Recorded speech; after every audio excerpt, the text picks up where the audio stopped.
اللهم لك الحمد كما أنت أهله فصل على محمد كما أنت أهله وافعل بنا ما أنت أهله إنك أهل التقوى وأهل المغفرة.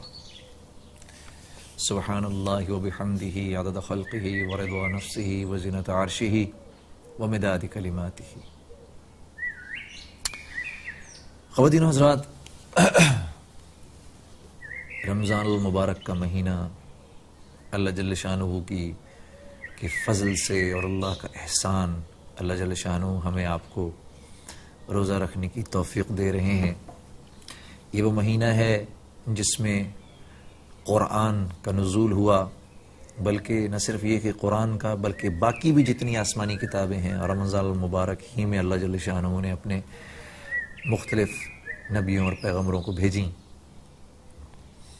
پھر اس کے پہلے 10 دن رحمت کے ہوتے ہیں، اگلے 10 دن مغفرت کے ہوتے ہیں، اور پھر آخری 10 دن جہنم سے خلاصی کے۔ پہلے 10 دن رحمتوں کے کہ اللہ کی رحمت اپنے بندوں کی طرف بہت خاص طریقے سے متوجہ رہتی ہے۔ وہ لوگ جو سارا سال گناہوں میں اپنی زندگی گزارتے ہیں، اللہ کی نافرمانی میں زندگی گزارتے ہیں، اس مہینے میں آ کے وہ بھی روزہ رکھنے لگتے ہیں۔ ایک آدمی جو تمام ہر قسم کی برائی میں مبتلا ہے، اس مہینے کے تقدس میں آ کے تو وہ اپنے آپ کو ان برائیوں سے حتی الامکان روک لیتا ہے، پھر روزہ رکھتا ہے اللہ کو راضی کرنے کے لیے۔ تو یہ اللہ کی رحمت ہے، کیونکہ اللہ جل شانہ فرما رہے ہیں لا حول ولا قوت الا باللہ، نہیں کر سکتے تم کوئی نیکی جب تک ہماری مرضی نہ ہو، نہیں بچ سکتے جب تم کسی ایسی برائی سے جب تک ہماری مرضی نہ ہو۔ تو اللہ کی رحمتوں کا یہ عشرہ میرے سامنے ایک حدیث مبارکہ ہے، یہ میں سب سے پہلے اپنی ذات کو سنا رہا ہوں، یہ میں اپنے آپ کو سامنے رکھتے ہوئے، اپنی ذات کو کسوٹی پر رکھتے ہوئے یہ حدیث پڑھ رہا ہوں، میرے ساتھ آپ بھی سنیے۔ حضور اقدس صلی اللہ علیہ وسلم کا ارشاد ہے کہ روزہ آدمی کے لیے ڈھال ہے، روزہ آدمی کے لیے ڈھال ہے جب تک اس کو پھاڑ نہ ڈالے، جب تک کہ وہ اس کو پھاڑ نہ ڈالے۔ فائدے میں مولانا زکریا رحمۃ اللہ علیہ فرماتے ہیں، یہ اپنے وقت کے بہت بڑے شیخ الحدیث تھے، فرماتے ہیں کہ ڈھال ہونے کا مطلب یہ ہے کہ جیسے آدمی ڈھال سے اپنی حفاظت کرتا ہے، اسی طرح روزے بھی اپنے دشمن شیطان سے، روزے سے بھی اپنے دشمن شیطان سے حفاظت ہوتی ہے۔ جیسے انسان اپنے ڈھال سے حفاظت کرتا ہے، ویسے ہی اپنے سب سے بڑے دشمن شیطان سے روزہ انسان کی حفاظت کرتا ہے۔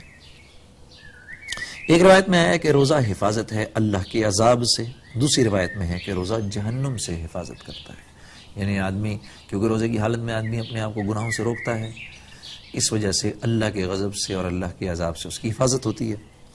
ایک روایت میں وارد ہوا ہے کہ کسی نے عرض کیا یا رسول اللہ صلی اللہ علیہ وسلم، روزہ کس چیز سے پھٹ جاتا ہے؟ فرمایا کہ آپ صلی اللہ علیہ وسلم نے فرمایا کہ جھوٹ اور غیبت سے، جھوٹ اور غیبت سے۔ ان دونوں روایتوں میں اور اسی طرح اور بھی متعدد روایات میں روزے میں اس قسم کے امور سے بچنے کی تاکید آئی ہے، اور روزے کا گویا ضائع کر دینا اس کو قرار دیا گیا ہے کہ آدمی جھوٹ اور غیبت میں ملوث ہو۔ ہمارے اس زمانے میں روزے کے کاٹنے کے لیے، ہم آج کل روزہ کاٹنے کے لیے کہ کسی طریقے سے وقت کٹ جائے ہیں، یہ بھوک کا ٹائم کٹ جائے، آپس میں خوشگپیاں مارتے ہیں، اس اوائی توائی میں ہم کسی کا لوگوں کا ذکر شروع کر دیتے ہیں، فلاں ایسا ہے، فلاں ایسا ہے، فلاں ایسا ہے، فلاں عورتیں آپس میں بیٹھ کے فلاں ایسی ہیں، فلاں ایسی ہیں۔ کچھ لوگ غیبت کا مطلب نہیں سمجھتے۔ میں نے ایک صاحب، ہم اپنے ایک بزرگ کے پاس بیٹھے ہوئے تھے، تو ایک صاحب نے کسی کا قصہ شروع کیا اور کہا حضرت میں آپ کو ایک بات بتانا چاہتا ہوں، اس میں ان کی کوئی برائی نہیں ہے، لیکن یہ میں بات آپ کو بتانا چاہتا ہوں۔ تو وہ ہمارے جو شیخ تھے انہوں نے ان کو روک دیا، کہا غیبت میں برائی کرنا ضروری نہیں ہے، کسی کی بھی بات کسی کے پیچھے کی جائے یہ غیبت ہے، اس کے منہ پہ کرو، کسی کی بھی بات کسی کے۔ میں یہ سوچتا ہوں، ایک دن میں نے بیٹھ کے یہ بات سوچی تو میں نے کہا کہ یار واقعی، جیسے میں فرض کریے میں آپ سے کہوں یار بات سنا، وہ اس کو جانتے ہو، اتنا کہنا ہی اب آپ اپنے آپ سے پوچھئے اپنے آپ سے بات کیجئے کہ اگر اتنی سی ہی کوئی بات کوئی یہ کہے آپ کے بارے میں کسی اور کو، یار تو اس کو عامر کو جانتا ہے اور آپ عامر صاحب ہیں، تو آپ کو کتنا عجیب لگے گا یار، یہ آپ کو بات ہی بڑی عجیب لگے گی، پتہ نہیں میرے بارے میں کیا بات کرنے والا ہے۔ تو کسی کی بات کسی کے پیچھے کرنا ہی غیبت ہے ایک دفعہ۔ اور غیبت کتنا برا گناہ ہے کہ ایک دفعہ کسی کی بات اچھا ہاں، یہ واقعہ سنانے سے پہلے آپ کو ایک اور بات بتاؤں کہ اور کسی کے پیچھے اس کی برائی کرنا جو ہے وہ تو ہے ہی خیر اللہ کے نزدیک بہت بری بات، کیونکہ اللہ جل شانہ کی منشا کچھ اور ہے، یہ سمجھنے کی کوشش کریں غیبت کیوں ایک بری چیز ہے۔ کیونکہ اللہ جل شانہ عالم الغیب ہیں، میری آپ کی ساری برائیوں کو جانتے ہیں۔ اللہ جل شانہ عالم الغیب ہیں، میری آپ کی ساری برائیوں کو جانتے ہیں، لیکن لوگوں سے چھپا رکھی ہیں، پردہ ڈالا ہوا ہے ستار العیوب ہونے کی وجہ سے۔ اللہ ستار العیوب ہیں، گناہوں پر پردہ ڈالا ہوا ہے۔ اب ہماری جو اچھائیاں ہیں، ہم میں سے بہت سارے، تو میرے جیسے تو بہت سارے ایسے ہیں جن میں کوئی اچھائی ہی نہیں ہے، پھر اگر کچھ لوگ ایسے ہیں جن میں کوئی اچھائی ہے تو اللہ جل شانہ اپنے فضل سے ان کی ایک ایک دو اچھائیاں، کسی میں ایک دو ہی اچھائیاں ہوتی ہیں بس، ان کی وہ اچھائیاں خود اٹھا کے لوگوں پر آشکارا کر دیتے ہیں، لوگوں کو بتا دیتے ہیں، تو لوگ کہتے ہیں واہ واہ یہ کیسے اچھے آدمی ہیں، واہ واہ بھائی کتنے نیک آدمی ہیں، واہ جی کتنے نمازی ہیں، واہ جی کتنے سخی ہیں۔ اللہ کی منشا یہ ہے، تو اللہ کی منشا یہ ہے کہ میرے بندوں کی جو گناہ ہیں ان پر، جو میرے بندوں کی کمیاں ہیں ان پر پردہ آ جائے، اور جو ان کی اچھائیاں ہیں وہ ان کی پیٹھ پیچھے لوگ ان کا ذکر کریں۔ یہ اللہ جل شانہ کو پسند ہے، اسی وجہ سے اللہ جل شانہ چاہتے ہیں کہ اللہ کے بندے بھی ایسا ہی کریں، وہ لوگوں کی پردہ پوشی کرنے سے بچیں تاکہ لوگوں کے گناہ دوسروں کے سامنے نہ آئیں، اور ان کی اچھائیوں کا ذکر کریں تاکہ لوگوں کے دل میں ان کی محبت اور ان کی عظمت بیٹھے۔ اگر کسی دو مسلمان کی آپس میں ہلکی سی چپکلش ہو اور آپ ان کے درمیان دوستی کرانے کے لیے تھوڑا بہت جھوٹ بھی بول دیں تو شریعت نے اس کو بھی ناجائز نہیں قرار دیا۔ اس کو ہم تھوڑا سا ڈسکس کریں گے اس چھوٹی سی بریک کے بعد۔ محمد کا روزہ قریب آ رہا ہے۔ جی، بریک سے پہلے میں نے عرض کی تھی کہ اگر کوئی دو لوگ آپس میں لڑے بیٹھے ہوں تو اگر آپ ان کی آپس کی دوستی کرانے میں تھوڑی سی اگر غلط بیانی سے بھی کام لے لیں تو اس میں بھی کوئی، شریعت اس کی بھی اجازت دیتی ہے۔ مثال کے طور پہ دو آپس میں جھگڑے بیٹھے ہیں، آپ ایک کے پاس جائیں اور جا کر کہیں تمہیں پتہ ہے ویسے تو تم اس کے خلاف دل میں عداوت رکھتے ہو، وہ فلاں کے ساتھ بیٹھ کے تمہاری اچھائیاں کر رہا تھا، تو اس سے اس کے دل میں ایک ہلکا سا خیال آئے گا یار واقعی، اور یہی بات جا کے آپ دوسرے کو بھی کہہ دیں کہ بھئی تو اس سے دل میں عداوت رکھتا ہے، تجھے پتہ ہے وہ فلاں کے سامنے بیٹھ کے تیری اچھائیاں بیان کر رہا تھا، تو آپس میں ایک دم محبت آ جائے گی۔ اور ایک اور چیز بھی کہہ سکتے ہیں آپ، وہ یہ بھی کہہ سکتے ہیں تجھے پتہ ہے وہ تجھے بڑی دعائیں دیتا ہے، اور یہ بات جھوٹ بھی نہیں ہے، کیونکہ ہم نماز میں دعا کرتے ہیں ربنا اغفر لی ولوالدی وللمؤمنین یوم یقوم الحساب، اللہ مجھے بخش دے، میرے والدین کو بخش دے، اور تمام مومنین مومنات کو بخش دے یوم حساب کے دن۔ تو اس دعا کے اندر وہ بھی آ گیا، کیونکہ مسلمان تو بہرحال وہ بھی ہے، تو یہ بات بھی سچی ہے کہ وہ تیرے پیچھے تیرے لیے بہت دعائیں کرتا ہے۔ اس سے کیا ہے کہ آپس میں دل ایک دوسرے کے ساتھ جڑ جائیں گے، آپس میں محبتیں بڑھنا شروع ہو جائیں گی، محبوبیت آپس میں بڑھ جائے گی۔ اس لیے اللہ جل شانہ کے ہاں غیبت اتنا مبغوض گناہ ہے۔ ہم کبھی کبھار کہتے ہیں نا اب یار میں غیبت نہیں کر رہا، میں جو تجھے بات اس کے بارے میں بتا رہا ہوں وہ سچ ہے۔ ارے بھائی سچ یقیناً ہوگی، یہ کوئی اس بات سے انکار نہیں کر رہا، لیکن اس دنیا میں کون ہے ایسا جو گناہوں سے پاک ہو؟ ایک دفعہ حضرت عیسیٰ علیہ السلام کے دور میں آپ کی بستی میں لوگوں نے ایک فاحشہ عورت کے اوپر پتھر مارنے شروع کر دیے، تو حضرت عیسیٰ علیہ السلام بیچ میں آ گئے اور کہا اور فرمایا اس عورت پر پہلا پتھر وہ مارے گا جس کو اس بات کا یقین ہو کہ اس نے ساری زندگی کبھی کوئی گناہ نہیں کیا۔ اب کوئی پتھر مارنے والا نہیں تھا۔ ہم میں سے ہر ایک برا ہے، ہم میں سے ہر ایک میں کمیاں ہیں، ہم میں سے ہر ایک میں برائیاں ہیں۔ تو اگر ہم یہ چاہتے ہیں کہ اللہ جل شانہ ہماری پردہ پوشی کرے تو ہمارے لیے ضروری ہے کہ ہم اگلے کی بھی پردہ پوشی کریں۔ ایک بدو نے آ کے آپ صلی اللہ علیہ وسلم سے یہ عرض کی، کہا یا رسول اللہ علیہ وسلم میں چاہتا ہوں اللہ میری پردہ پوشی فرمائے، تو کہا اوروں کی پردہ دری سے اپنے آپ کو دور رکھو، اللہ جل شانہ تمہاری پردہ پوشی فرمائیں گے۔ غیبت اس لیے اتنا برا ہے، اتنا برا گناہ ہے. ایک دفعہ ایک بزرگ کے پاس ایک آدمی آیا، کہا حضرت مجھے پاک کریں، مجھ سے بہت بڑا گناہ ہو گیا.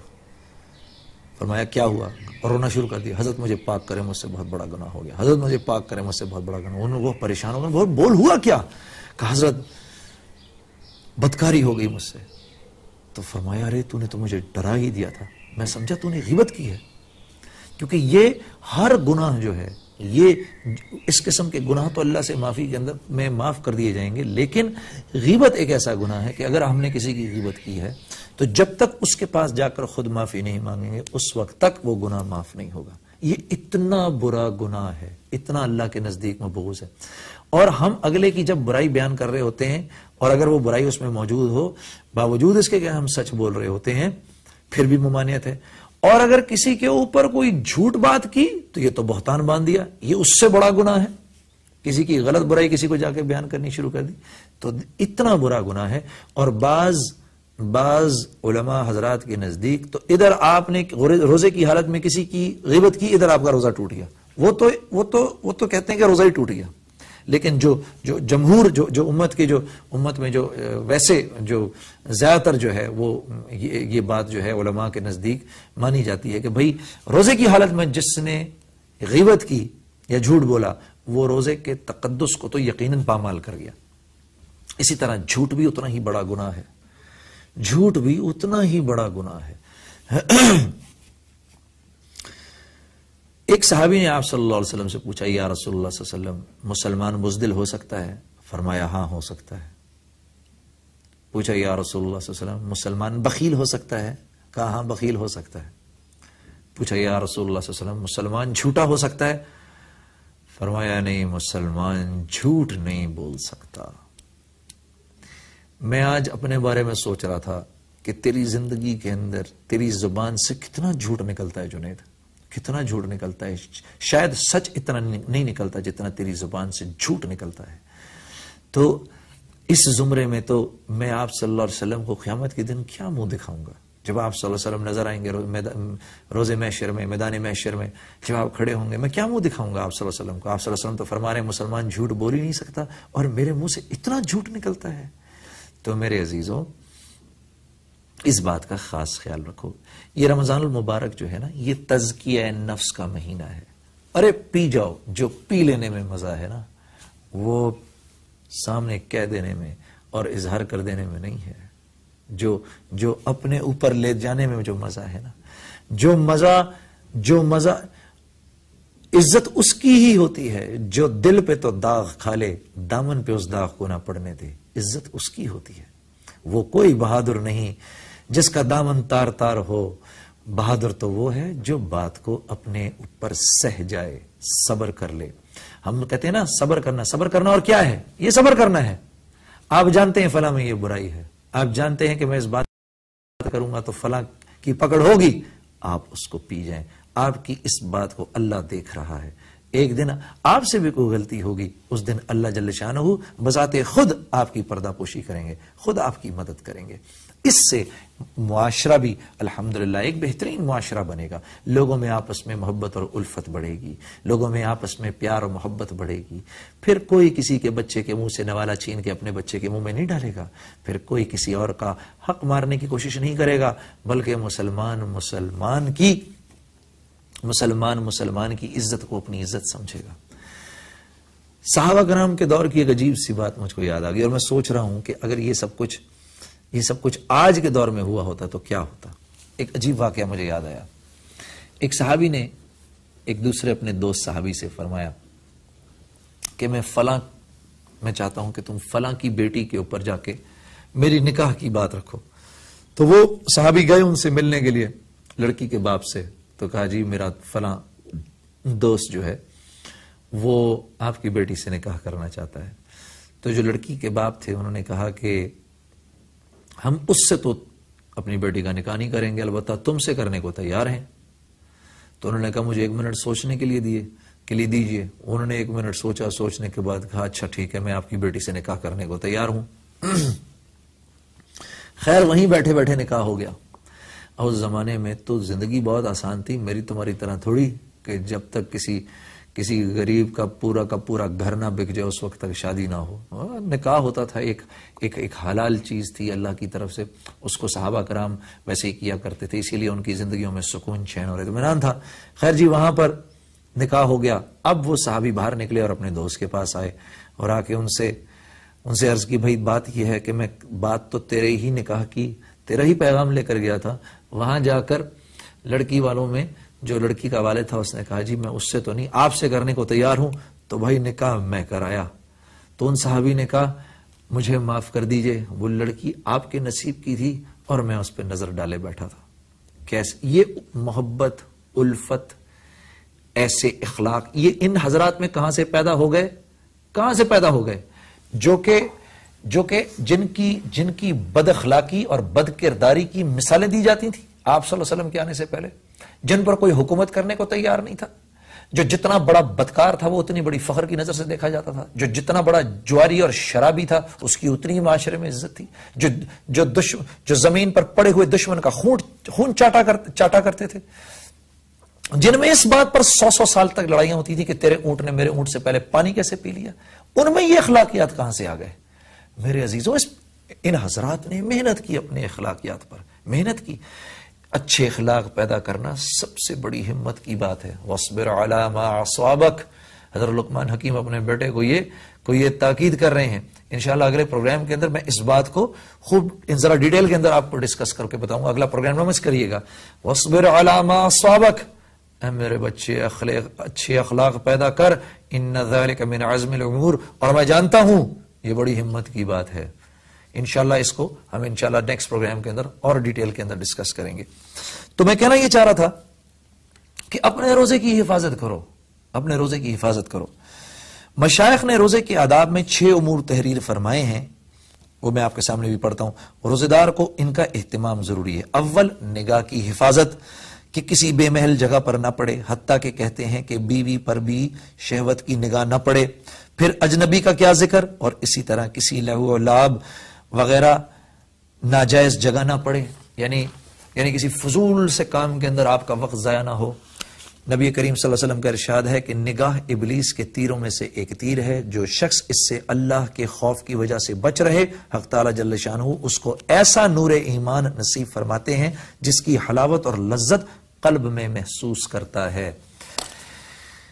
جتنا کسی نامحرم پر نگاہ ڈالنے سے ممانعت ہے, اتنا ہی پہلی نظر پڑی اور نظر جھکا لی, پہلی نظر پڑی اور اللہ کے ڈر سے نظر جھکا لی, اللہ جل شانہ اسی وقت پچھلے تمام گناہ معاف کر دیتے ہیں. صوفیہ نے بے محل کی تفسیر یہ کی ہے کہ ہر ایسی چیز کو دیکھنا اس میں داخل ہے جو دل کو حق تعالی جل شانہ سے ہٹا کر کسی دوسری طرف متوجہ کر دے. دوسری چیز زبان کی حفاظت ہے. جھوٹ, چغل خوری, لغویات, غیبت, بدکوئی, بد کلامی, جھگڑا وغیرہ سب چیزیں اس میں داخل ہیں. بخاری شریف کی ایک روایت میں ہے کہ روزہ آدمی کے لیے ڈھال ہے, اس لیے روزے دار کو چاہیے کہ زبان سے کوئی فحش بات یا جہالت کی بات, مثلا تمسخر, جھگڑا وغیرہ نہ کرے.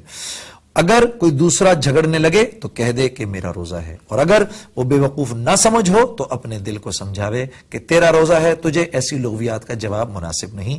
بالخصوص غیبت اور جھوٹ سے تو بہت ہی احتراز ضروری ہے کہ بعض علماء کے نزدیک اس سے روزہ ٹوٹ ہی جاتا ہے. نبی کریم صلی اللہ علیہ وسلم کے زمانے میں 2 عورتوں نے روزہ رکھا. روزے میں اس شدت سے بھوک لگی کہ ناقابل برداشت بن گئی, ہلاکت کے قریب پہنچ گئیں. صحابہ کرام نے نبی کریم صلی اللہ علیہ وسلم سے دریافت کیا تو حضور صلی اللہ علیہ وسلم نے ایک پیالہ ان کے پاس بھیجا اور ان دونوں کو اس میں قے کرنے کا حکم دیا. دونوں نے قے کی تو اس میں گوشت کے ٹکڑے اور تازہ کھایا ہوا خون نکلا. لوگوں کو حیرت ہوئی تو حضور صلی اللہ علیہ وسلم نے ارشاد فرمایا کہ انہوں نے حق تعالی جل شانہ کی حلال روزی سے تو روزہ رکھا اور حرام چیزوں کو کھایا کہ دونوں عورتوں نے لوگوں کی غیبت کی تھی. باقی انشاءاللہ بات اگلے پروگرام تک کے لیے موقع